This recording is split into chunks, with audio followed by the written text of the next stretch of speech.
السلام علیکم۔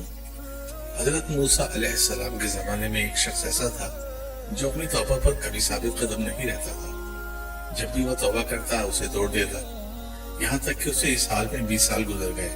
اللہ تعالیٰ نے حضرت موسیٰ علیہ السلام کی طرف وحی کی، میرے اس بندے سے کہہ دو میں تجھ سے سخت ناراض ہوں۔ جب حضرت موسیٰ علیہ السلام نے اس آدمی کو اللہ کا پیغام دیا تو وہ بہت غمگین ہوا اور جنگلوں کی طرف نکل گیا۔ وہاں جا کر بارگاہ رب العزت نے عرض کیا، اے رب ذوالجلال، تیری رحمت کم ہو گئی یا میرے گناہوں نے تجھے دکھ دیا؟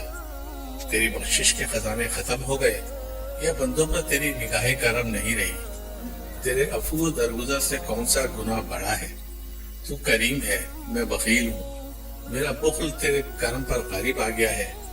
اگر تو نے اپنے بندوں کو اپنی رحمت سے محروم کر دیا تو وہ کس کے دروازے پر جائیں گے؟ اگر تو نے دھتکار دیا تو وہ کہاں جائیں گے؟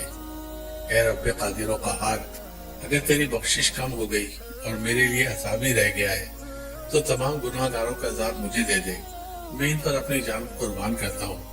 اللہ تعالیٰ نے حضرت موسیٰ علیہ السلام سے فرمایا، جاؤ اور میرے بندے سے کہہ دو کہ تو نے میرے کمال قدرت اور عفو و درگزر کی حقیقت کو سمجھ لیا ہے۔